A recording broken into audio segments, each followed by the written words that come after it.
আর হাকিকি রেজেক হচ্ছে রবের হেকমতের জ্ঞান, রবের কেতাবের জ্ঞান। এই রেজেক দেয় একমাত্র ওলিয়ে কামে। কাবায় গেলে যদি খোদা পেত, রসুল কাবা ছেড়ে হেরা গুহায় না যেত। যদি কাবা গড়ে যায়া আল্লাহ পাওয়া যাইত, তাহলে আল্লাহর হাবিব সরকারে দো আলম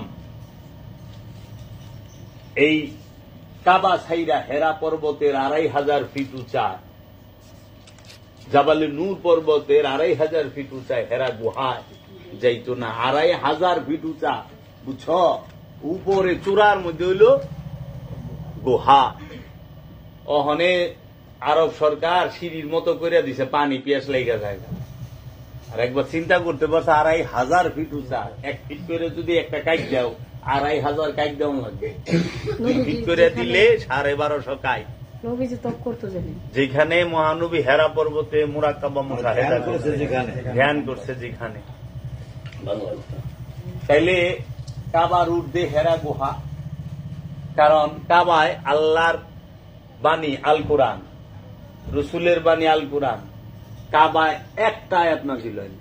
সারা কোরআনের যত আয়াত নাজিল হয়েছে, যত সূরা নাজিল হয়েছে, একটা সূরার একটা আয়াতও কাবা ঘরে নাজিল হয়নি। কেন? আল্লাহর ঘরেই তো আল্লাহর বাণী ভঙ্গ, আল্লাহর ঘরেই তো আল্লাহ ভঙ্গ। কাবা শরীফে তো রুহুল আমিন আসলো না, জিব্রাইল আসলো না, আসলো কি? রুহুল আমিন আসলো কই? হেরা পর্বতে। তাহলে হেরা পর্বত সবচেয়ে বড় রহস্য। আর আসহাবে কাহাফের গুহায় 309 বছর 7 জন সঙ্গী ঘুমাইল। এমন গুহা দেখো, 309 বছর তাদের চুলও সাদা হয় নাই, তাহাদের দৈহিক গঠনও পরিবর্তন হয় না। তারা যেমনকার যুবক বেশে শুয়েছিল ওই রকমই ছিল। মাটির ক্ষমতা হয় নাই তাদের দেহকে স্পর্শ করা, তারা ওইভাবেই ছিল। 309 বছর মাটির মধ্যে কোন জিনিস ফালায় রেখে দেহ, মাটি খায় হালাইব। আল্লাহর ওলির দেহ তো খাইতে পারল না, ঘুমায়া রইল। ঘুমায়া রইল, এইটা হল রূপক ভাষা। মুরাকাবা মুশাহেদায় ছিল। এরা 7 জন আল্লাহর আব্দুহু, আল্লাহর সমস্ত সর্বশ্রেষ্ঠ জ্ঞানের অধিকারী। তারা এরা আল্লাহর আব্দুহু। এরা ওলি বানায়, ওলি না। ওলি কইলে তাদের শান খাটো হয়। ওলি বানায় এরা কাহাববাসী। একটা হইল ওলি, এর লেগা পীর, মুর্শিদ, ওলি এগুলোরই বুঝতে হবে। রিন্দি, তারপরে কালামদার, এগুলো কি বুঝতে হবে। রসুল কি, নবী কি, আব্দুহু কি। তখন রসুল এবং নবীরে আব্দুহু জ্ঞান দিছে, আব্দুহু রহস্যের জ্ঞান শিক্ষা দিছে, আল কাহাফ। কারণ মুসা আলাইহিস সালাতু ওয়াস সালাম তিনি রসুলও নবীও, আবার আল্লাহর বান্দাও, কিন্তু তারে জ্ঞান দিছে আল্লাহর আব্দুহু। আল্লাহর আব্দুহু জনসম্মুখে থাকেই না। আল্লাহর আব্দুহুরে ধরা বড় মুশকিল। কাজেই ওলি আল্লাহদের দেহ মুবারক, নবী রসুলদের দেহ মুবারককে মাটির জন্য হারাম করে দিছে। আল্লাহর হাবিব তার হাদিসে বইলা দিছে যে ওলি আল্লাহ এবং নবী রসুল ওলিদের দেহ মুবারক মাটি গ্রাস করতে পারবে না। এর জন্য ওলি আল্লাহদের মাজার করা হয়। কারণ ওই মাজারে জিন্দায় থাকে, মুর্দায় থাকে না। আর ওই মাজারে যিনি আছেন তার দেহ মুবারক অক্ষত। এই যে দেহ মুবারক পেলাম, যদি পচতো তাহলে পেতাম দেহ, যেহেতু পচে না এবং পবিত্র, এর জন্য তাকে সম্মানের সাথে বলতে হবে মুবারক। এর জন্য দেহ মুবারক। আমাকেও চুল আছে, এই যে চুল, আর আল্লাহর হাবিবের চুলের সাথে বলতে হবে মুবারক। রসুলের চুল মুবারক, রসুলের দান মুবারক, রসুলের দাড়ি মুবারক, রসুলের চেহারা মুবারক। মুবারক কেন? তিনি সাহেব, আর তোমরা আমরা ইনসান। জন্য বাবা জাহাঙ্গীর এটা তুইলা ধরছে পুরাটারে। শেষে কিনা হইল ওই রকম আশেক যারা, এই কালামে শিখাতে মইরা জায়গা। কারণ প্রেমের রাজ্যটাই ভিন্ন। বলছে প্রেমের রাজ্যে ভালো মন্দের কোনো স্থান নাই, প্রেমের রাজ্যে ভালো মন্দ কোনো স্থান নাই। জান শরীফ শাহ সুরেশ্বরী বাবা তার নূরে হক গঞ্জে নূরে বলছেন, এ কথা লিখা চাই মসজিদ মন্দিরে, প্রেম পাশে সমতুল্য মুমিনে কাফেরে। প্রেমের রাজ্যে কাফের আর মুমিন সমতুল্য। কারণ প্রেমের রাজ্যে ছোট বড়, উঁচু নিচু, শিক্ষিত শিক্ষিত, জ্ঞানী অজ্ঞানী কোন স্থান নাই। আর জানো, আল্লাহরে পাইতে বিদ্যা লাগে না, আল্লাহরে পাইতে রূপ লাগে না, নিজেরে চিনতে বিদ্যার প্রয়োজন হয় না, রূপের প্রয়োজন হয় না, অর্থের প্রয়োজন হয় না, প্রয়োজন হয় প্রেমের। নিজেরে চিনতে গেলে প্রেম লাগবে, প্রেম ছাড়া নিজেরে চেনন যায় না। এর জন্য দেখবা জগতে যারাই নিজেরে চিনছে তারা প্রেম হয়ে গেছে, তাহারা সবার প্রেম। আমার মুর্শিদ কি আমার প্রেম নয়? আমার মুর্শিদ তো আমার প্রেম, তোমার মুর্শিদ তোমার প্রেম। সুলতানুল হিন্দ খাজা গরিবে নেওয়াজেরে দেখছ, কিন্তু কাঁদো তো, দিন ভরা ইয়া খাজা জিকির করে, এইটি তো প্রেম। না দেখেও জিকির হয় নামের উপরে, এইটি প্রেম, এইটাই প্রেম। মাওলা হুসাইন রে দেখছ সচক্ষে? না। উপস্থিত ছিলা? না। নামের উপরে কাঁদো, নামের উপরে কাঁদো। কেন কাঁদো? প্রেম, মাওলা হুসাইনের প্রেম তোমার হৃদয়ে বয়ে রয়েছে। এর জন্য প্রেম মাওলা হুসাইন দেখেই তোমরা কাঁদো।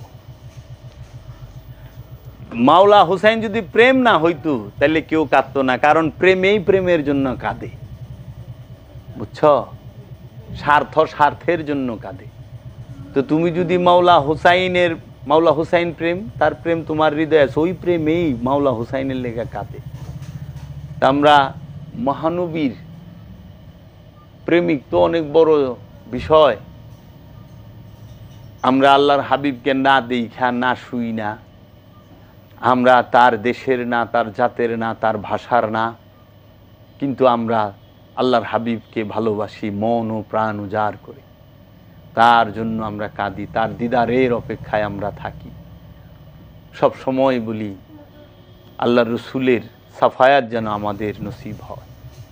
কাজে বাবা জাহাঙ্গীর কইছে প্রেম করা যায় না, প্রেম হইয়া যায়। প্রেম হইয়া যায়, তুমি প্রেম হও। মাওলানা রুম বলছে প্রেম করা যায় না, প্রেম হওয়া যায়। প্রেম হও। প্রেম মানে দৈহিক মিলন না, প্রেমের মধ্যে দৈহিক মিলন নাই। কারণ আমি আর আমার বাবা জাহাঙ্গীর,